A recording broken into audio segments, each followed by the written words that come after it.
Quando nós falamos de rios, pensamos naqueles bem distantes, pensamos naqueles que passam grandes embarcações, transportando pessoas, alimentos, mas você já parou para pensar que dentro das cidades também existem muitos rios que são importantes, mas nem sempre bem tratados pelo poder público?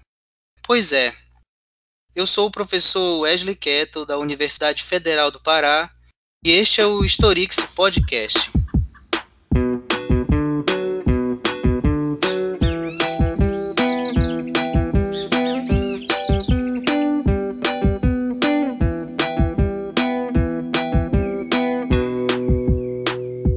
No episódio de hoje, na série Rios de História, vamos conhecer mais sobre os rios urbanos do Rio de Janeiro. E para nos contar mais sobre essa história, convidamos o professor Bruno Capilé. Olá, professor Bruno. Olá, Wesley. Olá a todos. Professor Bruno, ele tem uma trajetória muito interessante da biologia, da história, e tem desenvolvido pesquisas em torno desse tema dos rios urbanos. Professor, fala um pouco sobre essa sua trajetória da biologia para a história, que nem é muito usual entre nós, os historiadores, e também sobre os seus estudos mais recentes sobre essa questão dos rios. Sim, falo sim. Essa relação interdisciplinar, ela permite muita coisa interessante, mas é uma relação que para muitas pessoas mexe com um terreno pouco seguro, né? Mexe com a insegurança, mexe com novos desafios. E aí vai do aprendizado de cada um, né? Da experiência pessoal de cada um. Para mim, quando eu comecei a biologia, eu fui vendo que a biologia não respondia algumas questões que me eram muito importantes na época, né? Me formei em 2006 pela UFRJ. A ecologia respondia muitas coisas interessantes, a evolução também, mas me faltava coisa, porque a biologia da UFRJ tem uma particularidade. Ela foi separada em biologia, ciências biológicas, e ciências biomédicas. E a parte humana, que o ser humano atua no ambiente, que o ser humano existe nesse planeta, ela é pouco considerada. E é isso que foi que me incomodou. E ao atuar como professor de biologia, professor de ciências, eu entrei em contato com a história da ciência, primeiro como ferramenta e depois como profissão, né? Depois como ofício. Da história da ciência, a história ambiental é uma ferramenta tão interessante quanto, porque ambas também são interdisciplinares. É muito comum ver pessoas migrando entre áreas para chegar até essas disciplinas. E na história ambiental, o tema que me veio de maior interesse é ver como que esse espaço, né, que a gente vê as coisas como espaço, eles podem ter conceitos de outras áreas, né? Pessoas da geografia buscam coisas como paisagem, como o próprio conceito de espaço, território. E para mim eu achei muito pertinente o termo ecossistema, né?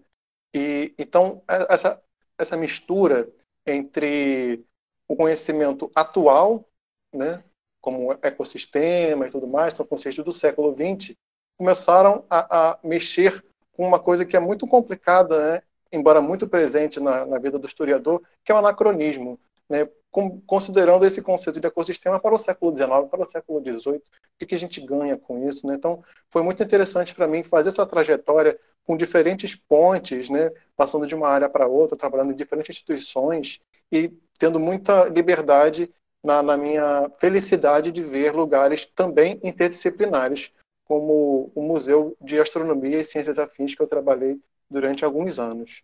Então, minha trajetória até a história ambiental foi assim. E, ao entrar na história ambiental, com essa ideia de ver o ecossistema, eu me aproximei muito de uma visão de ecossistema de um ecólogo do início do século XX. Ele é o Eugênio Odum.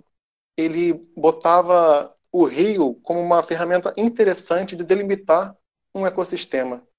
Então, como é que a gente vê esse ecossistema, né? O ecossistema é um sistema, então ele tem limites, né, do que está dentro, do que está fora, e ao perceber que os rios eles têm um fluxo, né, que vai entrando coisas e saindo coisas pelo fluxo de água, ele vai vendo também que isso pode ser interessante para fazer uma comparação com o fluxo de energia que também tem nos ecossistemas, vindo pelo Sol e saindo por outras maneiras também. Então, assim, eu fui vendo tanto uma questão material dos objetos, dos personagens históricos, dos eventos históricos, e também das relações, desses fluxos. Então, para mim, foi muito pertinente, muito interessante ver como que essas analogias, embora possa ser uma questão perigosa, né, do ponto de vista conceitual, elas permitem uma riqueza bem interessante para aprofundar. Espero que podemos explorar um pouco mais aqui. Com certeza, professor. Mas quando nós falamos dessa história dos rios, nos vem à mente o Amazonas, o Nilo, o Mississippi, né, esses grandes rios. Mas como é que os rios urbanos eles aparecem como elementos importantes para a história de grandes cidades, ou de pequenas mesmo, mas no caso aqui da nossa conversa, do Rio de Janeiro? Perfeito. Vou me permitir fazer uma outra comparação biológica também, que a história urbana, em particular a história ambiental urbana, também tem se apropriado muito, né, que é o conceito de metabolismo. Ele veio da biologia, né, metabolismo celular e tudo mais, e foi incorporado ao longo do século XIX pelos urbanistas. Então, se você vê, Wesley, um ser humano, um indivíduo, ele tem seu próprio metabolismo, ele come. Depois de comer, ele vai digerir aquela comida e vai sair conforme for na forma de esgoto, né? Um indivíduo. Pensa agora numa população urbana. Todos comem e todos vão excretar também. E o rio tem um papel importante nisso, pensando naquele fluxo. É o rio que participa dos fluxos da cidade, os fluxos materiais e muitas vezes imateriais também.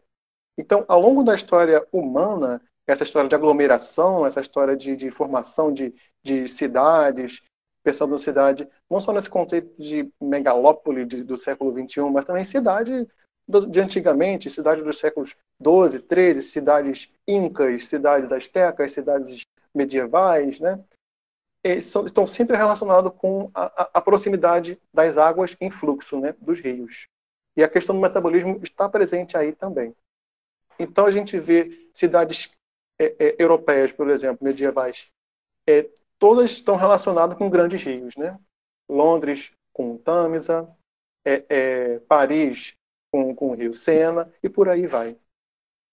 E aí, aqui no Brasil, por motivos da nossa formação histórica colonial, pelos portugueses, e os embates com outros povos, né, europeus, não fizemos de início as principais cidades construídas perto de grandes rios. Não tem uma importante capital sendo criada no Rio São Francisco no século XVI.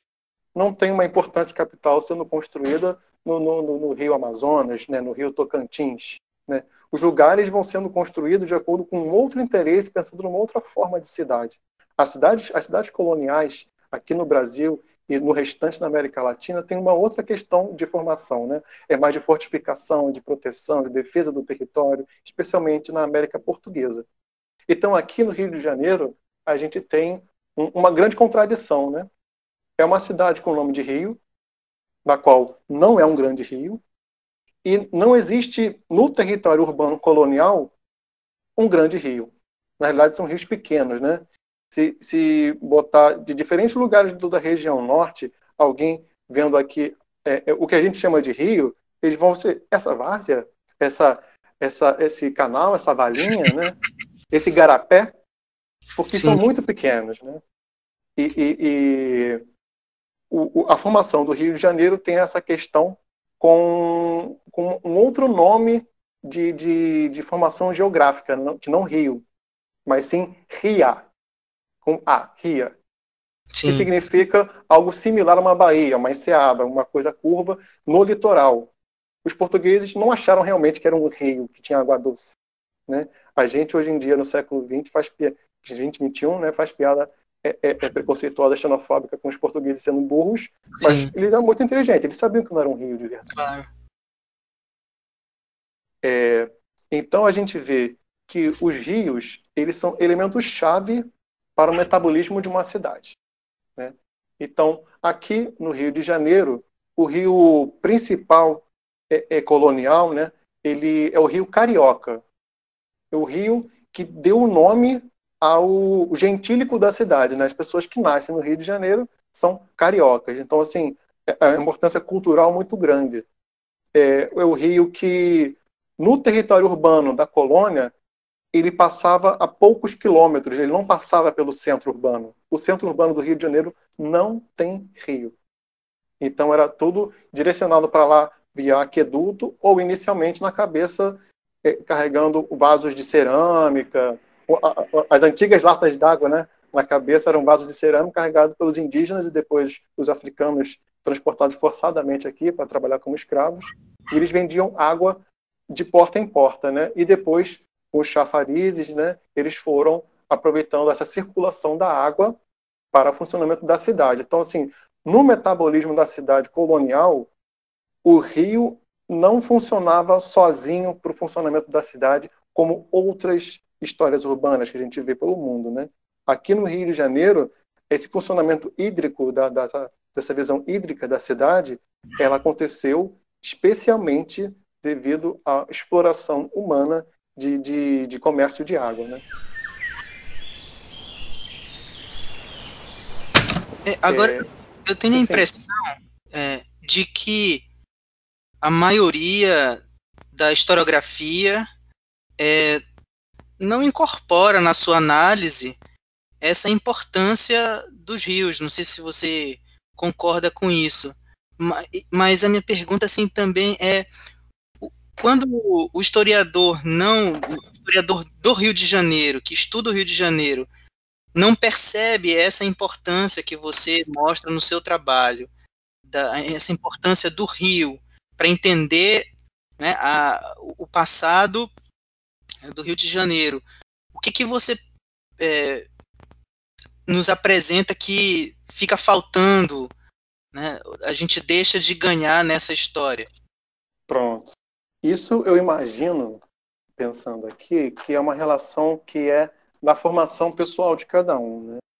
Porque se a pessoa não tem, o historiador, né, desse presente, não tem uma visão de que o rio atua de diferentes formas na cidade atualmente, dificilmente ele vai buscar fontes, ele vai buscar uma historiografia que possa corroborar essa visão diversa da função do rio para a cidade, né? E isso vai de qualquer maneira, né? Por exemplo, a gente vê nas questões de raça, nas questões de gênero, né? Na historiografia, por muito tempo eram historiadores brancos, homens, que não viam esses vieses, né? Então, é preciso diria até um anglicanismo aqui, um background para perceber esses elementos e incorporar na historiografia. Eles sempre estão lá, nunca deixaram de estar. A questão é, como podemos dar destaque a alguma coisa do passado, se no presente a gente tão pouco dá esse destaque, né?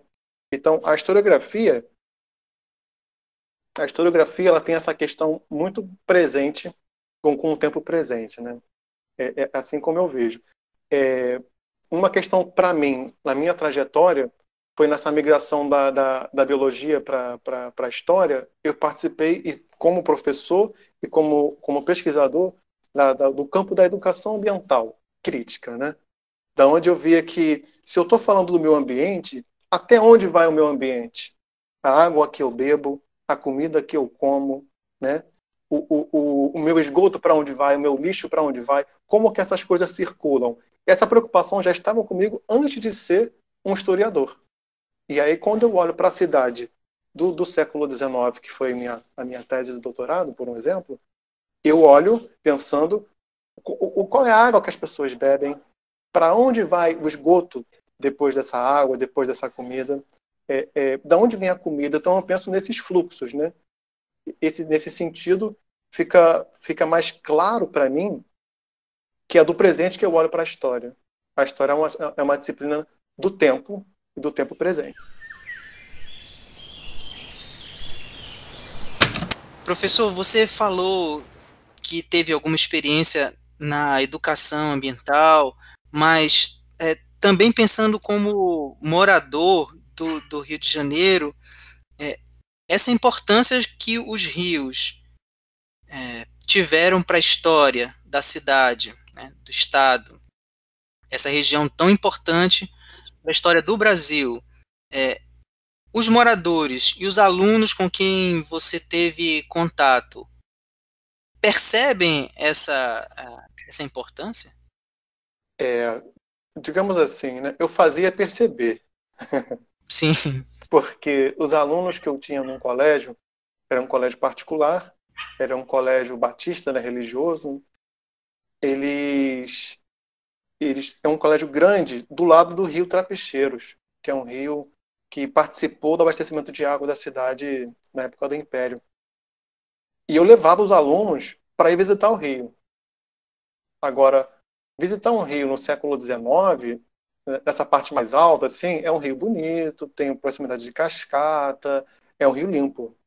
Visitar um rio no século XXI, com uma cidade totalmente modificada, totalmente inchada, onde dificilmente vai ter um rio limpo, é totalmente diferente. Então, os alunos, ao chegar próximo dos rios, e isso a, sei lá, 200 metros da sala de aula deles, 300 metros, pouco, eles ficavam assim, uau, vamos tomar um banho, vamos lá, e não sei o quê. E aí eu tinha como professor não só a questão do ensino, né? Eu tinha a questão da segurança dos meninos também. Porque um pouco mais acima existia a favela da Coreia, ainda existe, né? E aquela água já não era mais limpa. Não sei que tipo de risco poderia ter, alguma hepatite. É uma água contaminada, né? Então, era uma coisa assim que tinha que trabalhar junto, e para mim isso é elemento essencial da educação ambiental e da história ambiental. As coisas estão ali, e elas estão ali em constante transformação e conectadas com outras coisas. E no meio dessas coisas vai ter doença, né? No meio dessas coisas vai ter as ideias. As ideias também circulam nesse ambiente, nesse ecossistema, né? Do ponto de vista que eu botei, o ecossistema, ele tem três fluxos. O fluxo material, comida e tudo mais. O fluxo de energia, que a gente simboliza pelo sol, mas também teve a energia dos animais, a energia dos escravos negros, a energia dos rios. E também existe a informação, as ideias. Elas circulam pelos livros, circulam pelos debates, né? Nesse sentido, a gente vê que a ocupação dos rios é regida por uma série de teorias de medicina, teorias de engenharia, que vão transformando o modo como o rio é visto e como ele é modificado pelo Estado ou pela sociedade civil. Ao mesmo tempo, simbolicamente, os rios eles vão sendo interpretados ao longo desse século XIX, né, desse século do romantismo, desse momento do romantismo, de ver a natureza como algo belo, né, fazendo um dualismo com a cidade e a natureza, como se fossem coisas distintas, né, antagônicas. A gente vê que esse simbolismo vai estar presente na história do Rio de Janeiro, vai estar presente nos rios. A gente vê, por exemplo, que a escassez hídrica, pela falta de um grande rio, né, essa escassez hídrica necessitou de uma série de programas de abastecimento, de políticas hídricas, de buscar cada vez rios mais longe, rios mais volumosos, e pelo desmatamento, pela cultura do café e carvão para alimentar a cidade, foi necessário criar uma floresta. Uma floresta que tinha sido derrubada e replantada, não totalmente, mas em grande parte replantada, né, no século XIX, para proteger os mananciais próximos. E assim, hoje em dia, a gente tem uma importante área verde aqui no Rio de Janeiro, que é a Floresta da Tijuca. Hoje em dia é um parque nacional. E simbolicamente, ele veio por necessidade material. Junto com o século XIX, esse século da natureza entrando em destaque, né, pelo romantismo, a gente vê que essa visão vai mudando, né? Então, inicialmente, na Floresta da Tijuca, os rios, as pessoas tomavam banho. Quem eram as pessoas que tomavam banho nesses rios? Não era elite, porque a elite ainda não tinha sido comovida por essa ideia. Não foi, essa ideia não fluiu pela elite. Fluiu na mente dos trabalhadores, na mente dos negros escravizados, que estavam lá em cima, né, nas montanhas, tomando banho de cachoeira. E o motivo de expulsar essas pessoas foi o motivo de necessidade de abastecimento de água. Expulsaram eles, criaram leis, aumentou o policiamento para coibir esse tipo de atividade, de tomar banho de cachoeira. Um momento depois que viu que esses rios não tinham como abastecer a cidade porque eram muito pequenos, foram buscar rios maiores a dezenas de quilômetros daqui da cidade, eles resolveram criar essa área, esse reflorestamento que era para as águas, e esse reflorestamento passou a ser uma questão simbólica de deleite, né? De lazer, de aproveitar a natureza. Então criaram-se estradas, hotéis, linhas de bonde, tudo visando uma outra população poder usar os rios. Então a gente vê que as ideias vão transformando, essa circulação das ideias vão transformando o modo como os rios vão ser interpretados e utilizados pela sociedade urbana, né? Isso no século XIX, com os banhos de cachoeira, ou no século XXI, levando uma turma de educação ambiental para conhecer um fluxo de rio, né? Você estava falando justamente dessa questão de levar os alunos para ver o rio e dos problemas de saúde que poderiam ocorrer. E aí eu fiquei pensando, então, no passado, como é que se dava essa relação com a saúde, né? No seu trabalho de doutorado, você fala um pouco disso, né? Sobre a relação dos rios com a medicina, com a saúde. Isso quer dizer, então, que no passado o rio ele representava saúde ao invés de doença? Como é que é isso no século XIX, né? Nesse passado do Rio de Janeiro? Então, vou primeiro esclarecer uma coisa aqui do que eu vou falar, que é da saúde pública, né? Que é da saúde vista do ponto de vista do Estado.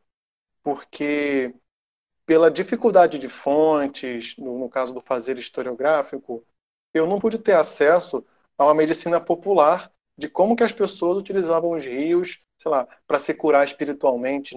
Eu não encontrei fontes sobre isso, né? Se eu encontrasse, seria ótimo. Então, das fontes que eu vi foram teses de medicina, relatórios oficiais, e aí eu posso dizer um pouco sobre essa saúde pública. Nesse sentido, a medicina do século XIX, ela é profundamente hipocrática, né? Ela é uma neo-hipocrática. Então, o que é hipocrático? Hipocrático é a visão daquele pai da medicina, algumas aspas nesse pai, de que o Hipócrates, de que o ambiente é a questão. Não somente o corpo, sim, mas o ambiente é a questão da saúde. Então, se a gente tem algum tipo de epidemia, algum tipo de problema de saúde pública, e a gente vai ver o que primeiro? O ambiente. O que está acontecendo nesse ambiente? E foi nessa visão que, séculos depois, foram feitos aquedutos romanos e tudo mais. Aqui no século XIX, com a medicina francesa, especialmente, né, veio aqui para o Rio de Janeiro essa visão, essas teorias médicas neo-hipocráticas. O ambiente era a questão. E existia um termo, também era antigo e foi reavivado nesse século XIX, que são os miasmas. Miasmas seriam exalações fedorentas, exalações fétidas de lugares úmidos. Então, pense no mangue, pense numa várzea, pense num lugar com água estagnada, e daí sairia um cheiro ruim. Hoje em dia, a gente pode interpretar esse cheiro ruim como gás sulfídrico, baixa circulação de oxigênio e tudo mais. Naquele momento do século XIX, com outra visão científica, né? Não estou dizendo que eles estão ultrapassados, errados, longe disso, era outra visão científica que viam a solução dos seus problemas de uma outra maneira do que vemos hoje. Os miasmas, nesse sentido, eles causavam as doenças. Então, fazendo uma comparação brusca aqui, a medicina do século XIX ela é hipocrática, ambiental. Ela entra em contradição com a medicina, vamos botar século XX, para dividir mais ou menos, com a medicina da teoria bacteriológica, né? Das células existindo e outras células ou vírus entrando em conflito, como parasitas e tudo mais, dentro dos nossos corpos. Então, a gente tem uma mudança de paradigma muito importante aí.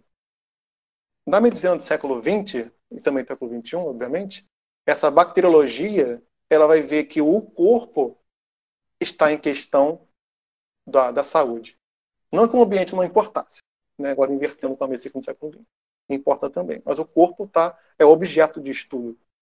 No 19 é o ambiente. Então, esse ambiente que vai exalar esses miasmas, esse ambiente úmido, para o Rio de Janeiro um ambiente basicamente totalizante.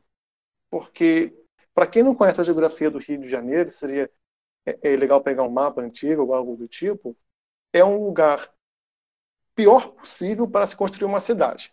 Não tem um rio próximo, ele é cheio de lugares de água parada, brejos, as várzeas em torno dos meandros dos rios, areais. Ele é um lugar com muitos morros, morros baixos, morros de 100 metros, 50 metros, alguns mais altos, obviamente, mas esses morros estão no meio da cidade, dificultando a circulação de ar, dificultando uma série de questões que para a cidade era um problema. Para aquele ambiente que tinha lá, para a restinga, para o mangue, isso não é problema. Para o caranguejo não é um problema, para a garça não é um problema. O problema é para uma cidade. Então, o ambiente, na minha visão ecossistêmica, o ambiente não é um problema. Na visão hipocrática, para ter uma cidade, o ambiente era um problema. Então, a cidade toda, no centro urbano, era um lugar alagável, né? Então chovia, era lama para tudo quanto é lado. Essas visões que nós temos hoje em dia, por exemplo, dos quadros do final do século XIX, proclamação da República, aclamação do imperador, esses quadros bonitos, não reproduzem a realidade daquele momento, porque não tem lama. A lama era uma coisa presente naquele momento. A gente vai ver, então, que na medicina do século XIX, o rio ele é essencial. E na visão do Estado, esse Estado, que a partir de 1850, de uma grande epidemia de febre amarela, uma doença relacionada com a água, né, através dos mosquitos, hoje em dia, e na época, os miasmas, a febre amarela foi o pontapé para uma política pública centralizada, mais presente no governo imperial.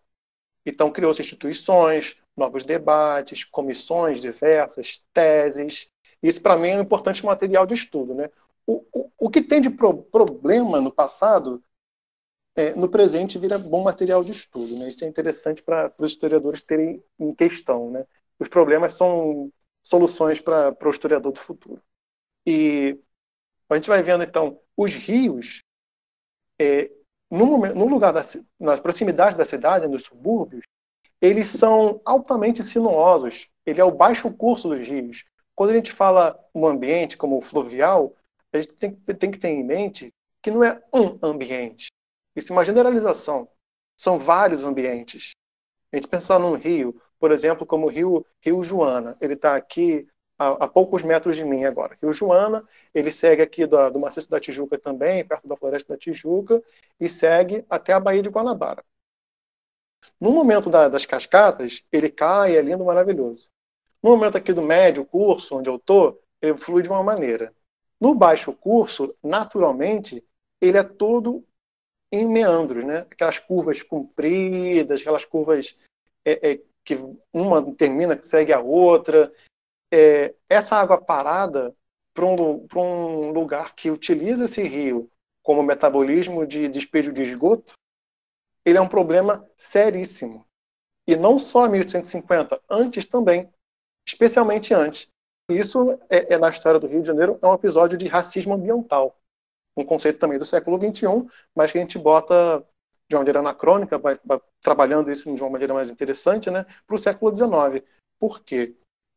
Essa relação com as águas e com o esgoto, houve algumas epidemias, alguns surtos de cólera antes de 1850, assim como teve depois, né?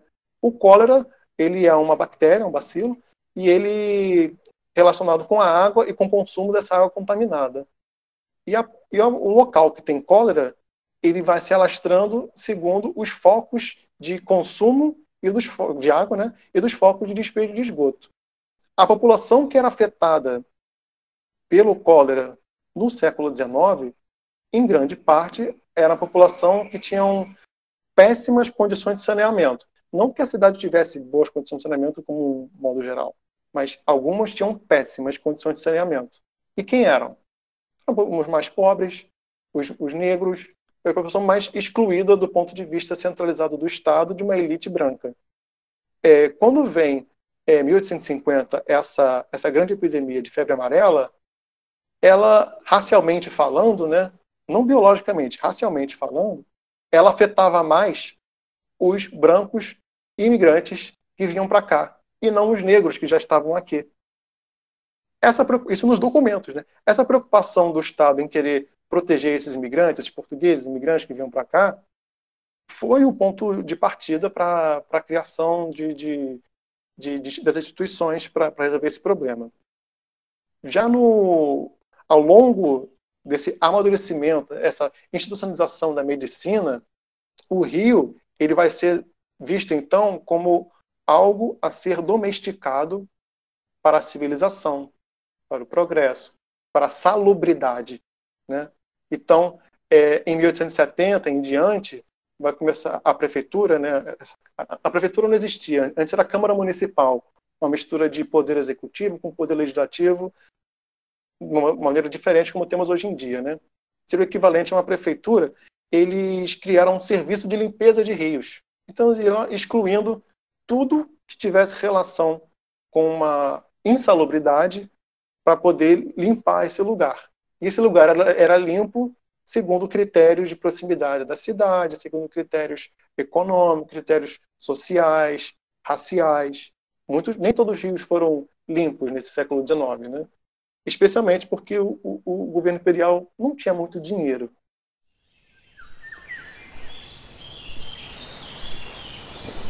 Que é um problema que nós ainda assistimos, né, nas notícias de hoje.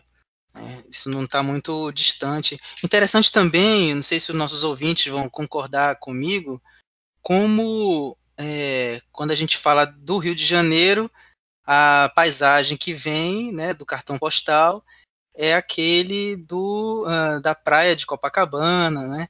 E aí, muito interessante como a sua pesquisa nos leva para um outro Rio de Janeiro. Você falou aí do Rio Joana, né? Uhum. Aí a gente vai para um lugar bem de uma paisagem diferente daquela que a gente está acostumado a pensar. Mas, professor, quando nós focalizamos, tornamos central essa questão do rio, que agentes não humanos se revelam nessa história? Muitos, muitos, muitos. Pensando assim numa visão não especista, né, como a pergunta permite, vamos tentar seguir essa divisão dos rios em alto, médio e baixo curso para ver como que essa diversidade muda, né? O alto curso é nas montanhas. E aqui nas montanhas, o que nós temos são espécies florestais. São árvores de grande porte, médio porte, são pequenos arbustos. Em alguns lugares que foi desmatado, houve o café. E essa dinâmica vai mudando de diferentes maneiras, né? São ambientes diferentes, ressaltando aqui, né? No lugar desmatado pelo café, só lembrando uma particularidade da cafeicultura aqui no Rio de Janeiro do século XIX, o café, inicialmente, era uma espécie de sombra. E desmatava-se tudo e plantava-se o café. E para não morrer, eles faziam esse plantio nos vales. E os vales são os lugares desenhados pelos rios e pelas águas das chuvas, né? Então, assim, é esse ambiente fluvial, não somente pelo curso do rio, pensar a bacia hidrográfica, né? É nesse ambiente fluvial que foi sendo comprometido desde lá de cima com essas espécies florestais sendo excluídas de uma certa maneira em algum momento. Descendo um pouco mais pelo médio curso, nessa história imperial do século XIX, é o lugar dos subúrbios. Então a gente vai ver os subúrbios de uma maneira diferente como vemos hoje no século XX. O Rio de Janeiro tem uma particularidade com o termo subúrbio. Ele no século XX está muito associado com a linha de trem, né? No século XIX, o subúrbio ele está associado a uma visão mais cosmopolita de subúrbio.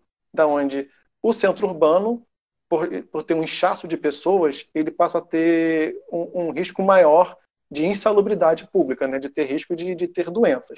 Então, por esses motivos e outros motivos também de preconceito racial e preconceito social, a elite e essa, chamaremos de classe média, né, mas não tinha classe média na época, elas buscavam sair desse centro urbano o quanto pudessem. E quando veio essa visão de natureza como algo legal para se passear, do romantismo e tudo mais, muitos buscaram fazer uma segunda moradia, ou moradia de verão, em lugares mais afastados. Seja mais afastado no subúrbio próximo, a gente vê aqui no Andaraí, Botafogo, Laranjeiras, ou lá em cima, na Floresta da Tijuca, ou outra cidade, como foi Petrópolis, o surgimento de uma cidade para ser uma segunda capital imperial.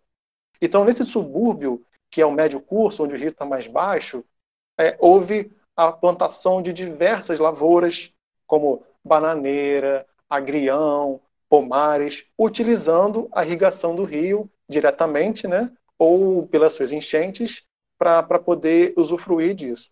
Essas chácaras ou quintas, elas às vezes consumiam toda essa produção ou às vezes exportavam, né? Por uma questão também desse metabolismo que o rio tem esse fluxo, também havia criação de animais, especialmente porcos. Eu vi na documentação do século XIX muitos avisos de chiqueiros em cima dos rios, alguns literalmente em cima. Eles construíam tipo palafitas e o porco ficavam ali e era mais fácil no cuidar, né, dessa exploração animal, tirar as fezes dos porcos e jogar em cima do rio.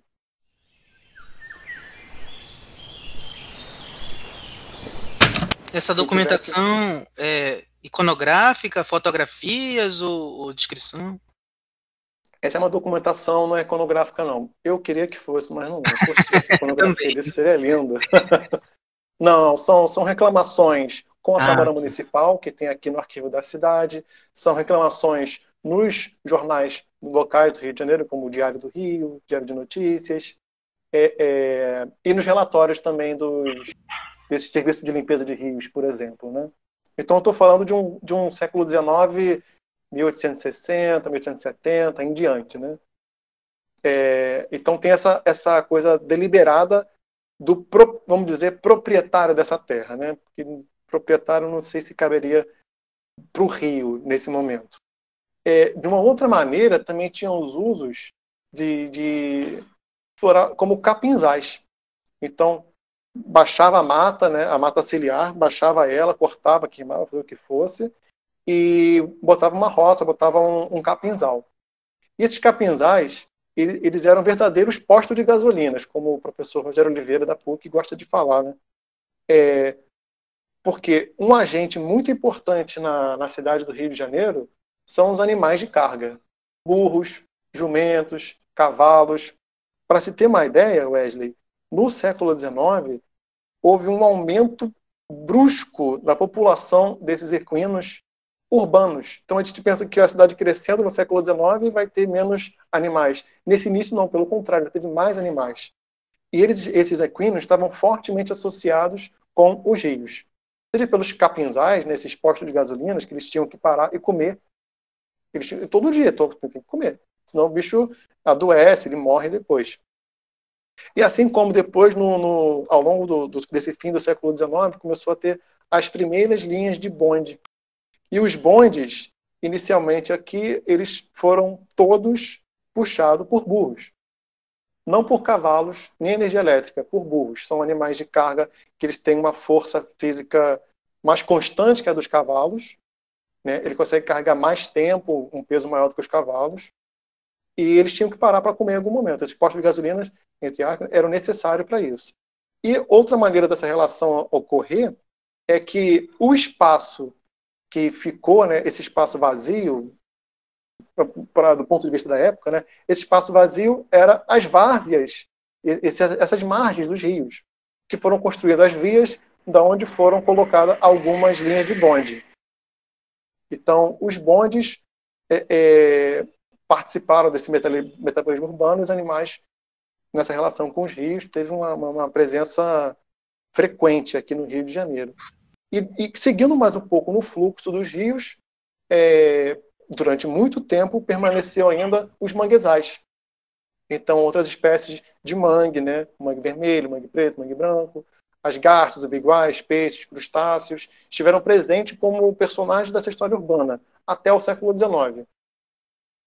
O aumento populacional, o aumento da presença de esgoto doméstico, né? E especialmente os aterros, foram muitos aterros.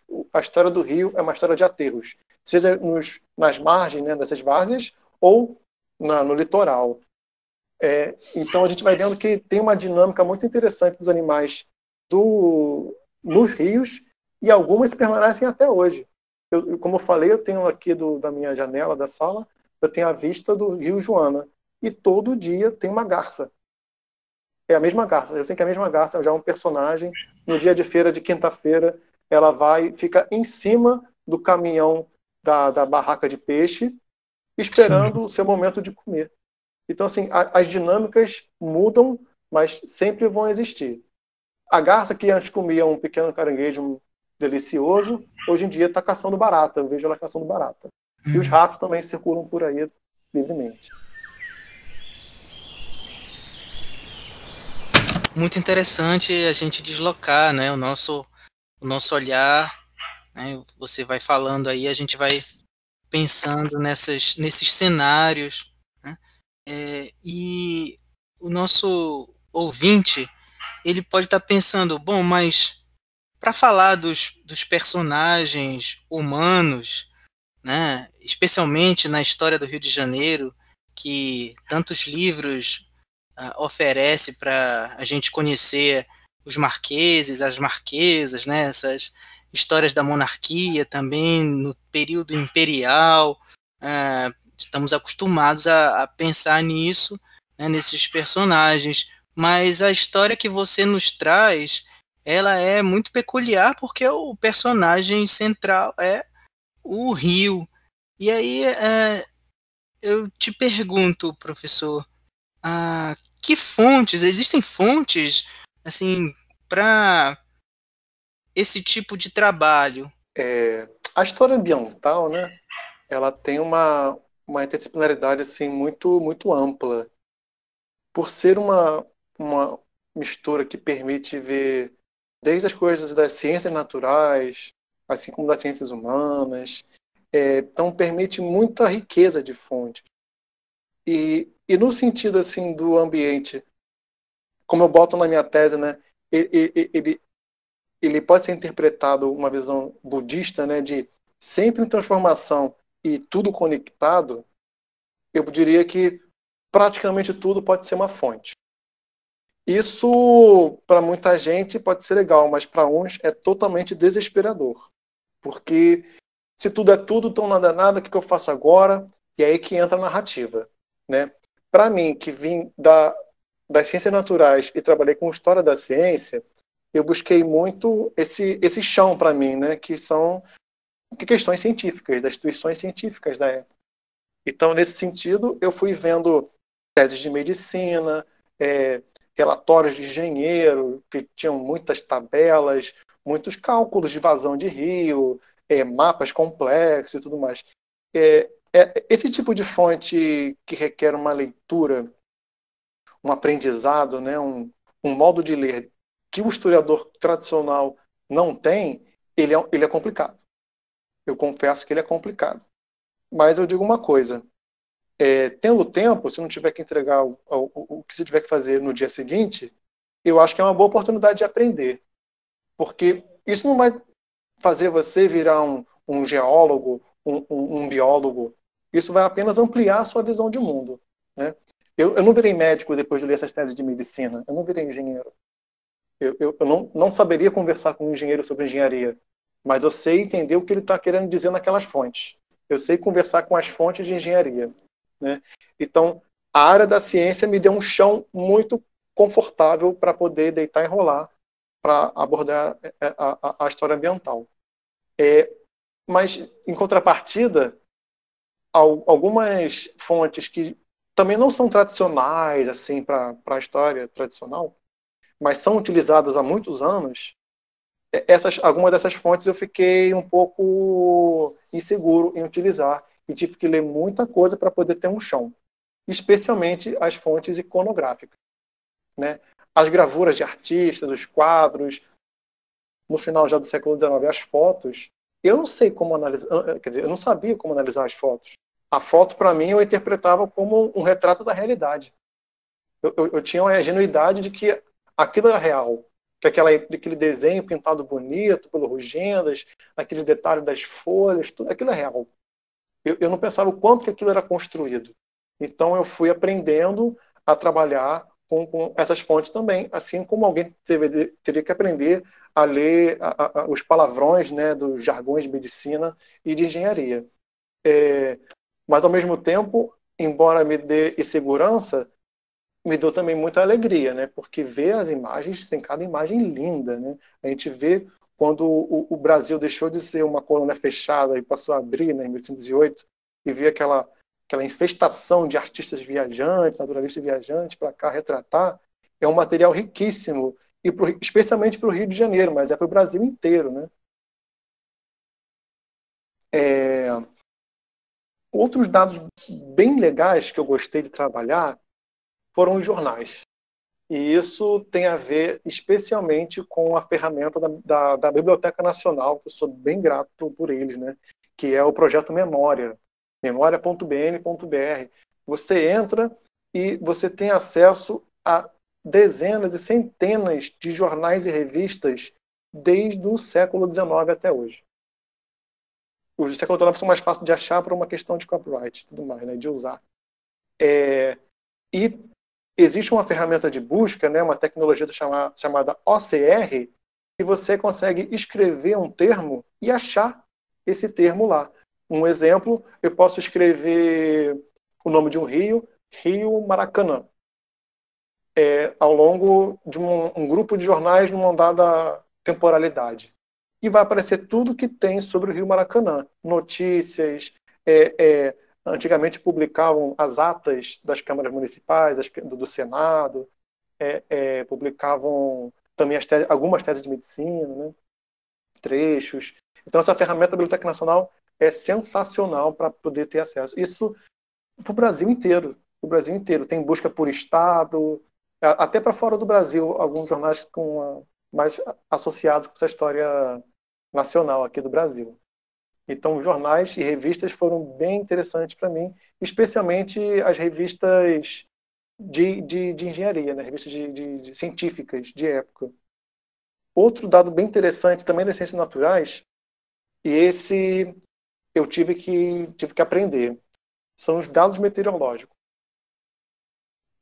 O meu recorte temporal teve a sorte de ter os registros de pluviosidade, dias de chuva, vento e uma série de outros dados meteorológicos desde 1850 até 1890, uma série histórica feita pelo Imperial Observatório do Rio de Janeiro. Os observatórios, os observatórios astronômicos, eles eram instituições científicas que viam o que era a realidade natural, né? Realidade entre aspas, né? Natural para o Estado. Então, ele interpretava esse país, esse território nacional para o Estado. O quanto chove, o quanto não chove, o quanto venta, o quanto não venta, como que isso interfere com as relações com a agricultura, as relações com as construções de ferrovias e diversas outras maneiras. Então, esses dados foram ótimos para mim também. E, por último, tem essas fontes clássicas da história. Os relatórios ministeriais, os relatórios dos engenheiros, as correspondências. Essa série de documentos já são bem estudados e tem uma série de apoio, né, bibliográfico para poder trabalhar com isso. Mas o interessante é que, por ser uma capital nacional, no caso do Rio de Janeiro, a quantidade é enorme. E isso chega a ser um problema, porque tu tem que entregar o seu texto em algum momento. O seu TCC, tem que integrar a sua dissertação, a sua tese. Se for para sempre, eu poderia ficar lendo e fazendo com o maior calma do mundo, né? Já que são milhares de documentos. E aí você tem que triar. Essa é uma primeira preocupação. Uma segunda preocupação que eu tive é todas as fontes são enviesadas, inclusive as oficiais. Isso eu tenho que perceber, então, que quem está escrevendo aquela fonte é o Estado. Então, se eu ficar apoiado só naquelas fontes, eu vou contar uma história ambiental vista pelo Estado imperial. Se eu enriquecer com outras fontes, uma literatura, também teve literatura, bem lembrado. Se eu enriquecer com a literatura, eu vou ter uma diversidade de fontes que vai dar uma ideia mais palpável dessa diversidade ambiental que foi do passado. No caso da literatura, me lembro agora de dois. Memórias do Sargento de Milícias e um do José de Alencar. Acho que foi Cachos Dourados, algo do tipo. Uma árvore, é o nome de uma árvore. E fala dessa relação com o ambiente fluvial. O Manuel, que fez o Sargento de Milícias, falou um bocado sobre as áreas alagadas próximas à cidade. E já o José de Alencar, ele fez uma relação muito com a Floresta da Tijuca, como que a elite circulava por lá já nessa segunda metade do século XIX. Então, a riqueza é grande e aí de acordo com o tempo que você tem que selecionar a sua prioridade. É pela diversidade de fonte? É pelo aprofundamento no tipo de fonte que vai designar um tipo de narrativa do seu texto? Isso tem que ter em mente, porque você achar que vai pegar tudo e depois analisar, aí tu não vai ter tempo e aí vem o estresse. Não é legal trabalhar com estresse, eu prefiro não. Estamos já chegando no final da nossa conversa e não poderíamos finalizar com um exemplo melhor, Bruno, do que a literatura, né? Essa interação, esse diálogo que eu particularmente acho tão importante com a literatura. Mas, antes de terminar, queremos agradecer aqui os nossos ouvintes que nos escutaram até aqui. E, professor, nós entregamos uma espécie de bônus assim para quem nos acompanhou até agora, que é uma sugestão de leitura que você está fazendo ou fez e queria compartilhar com os nossos ouvintes. Legal. Eu vou aproveitar também e agradecer pela oportunidade de falar um pouco do meu trabalho aqui. Eu acho bem legal, é um tema instigante e é bem atual também. E convidar a todos para conhecer o Laboratório de História da Natureza da UFRJ, labem.história.ufrj.br. A minha indicação é uma série de ficção científica antiga que eu estou relendo e está bem atual para mim. E ela tem me dado um conforto nesses momentos complicados do pandemônio. Não da pandemia, mas do pandemônio político. É uma trilogia que depois já perdi o número, nem saberia falar o nome grego disso, acho que são 7 livros, sei lá, chamada Fundação, escrita pelo estadunidense Isaac Asimov. Nesse livro, o interessante para mim é que ele viaja no sentido temporal, em que no futuro longínquo, com um império galáctico com milhões de mundos, realmente 25 milhões de mundos, planetas, existiu uma figura de uma profissão, né, chamada psicohistoriador. E a viagem ele vai pegar um pouco da psicologia com a história e com a matemática e cria um monstro, uma coisa assim que poderia calcular as quase infinitas possibilidades de futuro. E imbuído disso, com os melhores computadores desse futuro longínquo, esse cara ele vai designar que o império vai acabar, depois ele vai voltar. E não tem como evitar isso, vamos apenas encurtar. E o interessante é que ele vai pensando localmente no tempo soluções para um problema que vai vir centenas de anos depois. Isso, para mim, nesse momento é interessante também, porque eu tenho visto o quanto a nossa realidade social tem sido marcada assim, por eu não acho descoberta, não, mas muitas pessoas têm achado descoberta, né? De uma população altamente flertante, né, com fascismo, com racismo, com machismo. Então a gente vai vendo que isso nunca foi novidade, mas isso pode mudar. Mas não muda de uma hora para outra. Nada muda de uma hora para outra. Mas se eu pensar no que eu posso fazer agora como sementinha, de pouco em pouco, uma conversa aqui, uma escrita ali, uma escuta atenciosa lá, eu posso pensar que daqui a algumas gerações eu estou contribuindo para um futuro melhor. Então, esse livro Fundação, ele dá uma noção temporal que conforta, né, nesse momento difícil. Essa seria a minha indicação. O Historix Podcast fica por aqui. No episódio de hoje, conversamos com o professor Bruno Capilé.